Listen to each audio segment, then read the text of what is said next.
টাউনে স্বর্ণ ব্যবসায়ী খুনের যে ঘটনা, সেই ঘটনায় বিডিও প্রশান্ত বর্মনের মামলায় সুপ্রিম কোর্টে ক্যাভিয়েট দাখিল করেছে পুলিশ।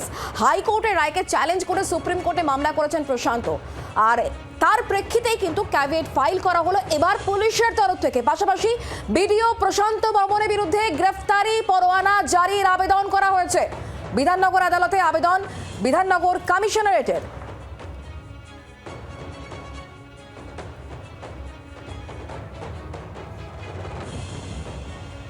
পিয়ালি আমাদের সঙ্গে রয়েছেন, আমাদের প্রতিনিধি সরাসরি। পিয়ালি, এবার সুপ্রিম কোর্টে ক্যাভিয়েট দাখিল,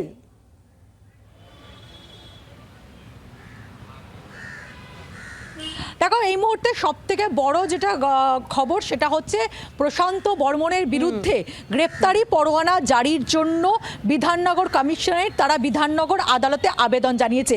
আজকেই কিছুক্ষণ আগে এই আবেদন জানানো হয়। কেন এই আবেদন তারা জানালো, তার কারণ হচ্ছে তুমি জানো যে কিছুদিন আগে কলকাতা হাইকোর্ট প্রশান্ত বর্মন, যার বিরুদ্ধে নিউ টাউনে একজন স্বর্ণ ব্যবসায়ীকে খুন অপহরণের অভিযোগ রয়েছে, তাকে 72 ঘন্টার মধ্যে আত্মসমর্পণের নির্দেশ দিয়েছিল এবং লোয়ার কোর্টে তার যে ইন্টারিম বেল যে আগাম জামিনের আবেদন ছিল সেটা বাতিল করে তাকে 72 ঘন্টার মধ্যে আত্মসমর্পণ করতে বলেছিল। সেই আত্মসমর্পণ তিনি করেননি, বরং প্রশান্ত বর্মন কলকাতা হাইকোর্টে সেই রায়কে চ্যালেঞ্জ করে সুপ্রিম কোর্টে একটা পিটিশন ফাইল করেছিল।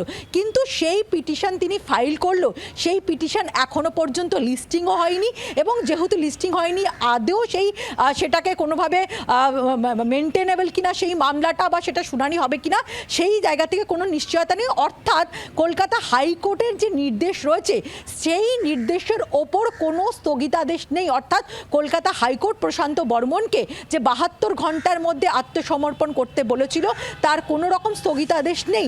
ফলে এই জায়গা থেকে তারপরেও যেহেতু প্রশান্ত বর্মন কোনো রকম আত্মসমর্পণ করেননি, সেই কারণেই বিধাননগর পুলিশের তরফ থেকে তারা বিধাননগর আদালতে তার বিরুদ্ধে গ্রেপ্তারি পরোয়ানা জারি করার আবেদন জানিয়েছেন।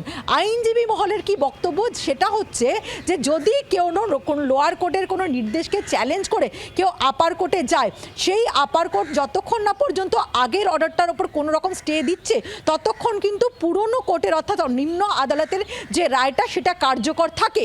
এক্ষেত্রে যেহেতু সুপ্রিম কোর্টের কোনো রকম স্থগিতাদেশ নেই, ফলে কলকাতা হাইকোর্টের 72 ঘন্টার মধ্যে তাকে আত্মসমর্পণ করতে যে নির্দেশ দিয়েছিল সেটা কার্যকর রয়েছে। কিন্তু মাত্র একটা পিআইএল ফাইল করে প্রশান্ত বর্মন পুলিশকে জানিয়ে দেয় যে তিনি পিআইএল ফাইল করেছে এবং তিনি আত্মসমর্পণ করেনি।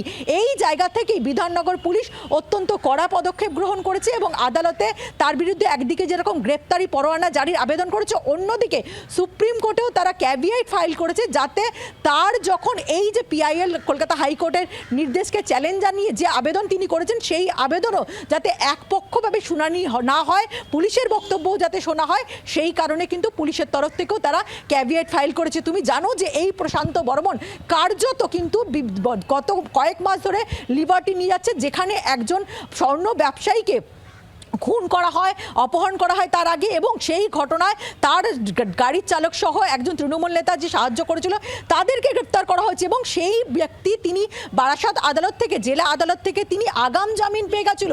যে আগাম জামিনের সমালোচনা যে লোয়ার কোর্ট দিয়েছিল সেটা হাইকোর্ট সমালোচনা করে এবং তার আগাম জামিন সেটাকে বাতিল করে দেয়।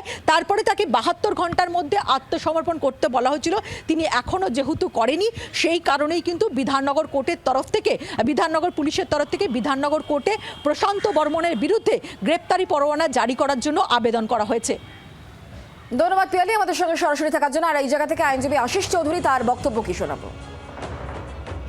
অর্ডারটা বাইন্ডিং আপন এমন এফেক্টিভ যতক্ষণ না অ্যাপিল কোর্ট থেকে তার স্টে অর্ডার আনছে। সুতরাং লোয়ার কোর্ট যে অর্ডারটা দিচ্ছে সেই অর্ডারটা কিন্তু ইমপ্লিমেন্ট করতে অথরিটি বাধ্য, এবং যতক্ষণ এই অর্ডারটার উপর কোনো স্থগিতাদেশ না আসছে ততক্ষণ কিন্তু এই অর্ডারটা ভ্যালিড, এবং এই অর্ডারের ভিত্তিতেই কিন্তু অথরিটিকে তার স্টেপ নিতে হবে এবং সেটাকে কমপ্লাই করতে হবে।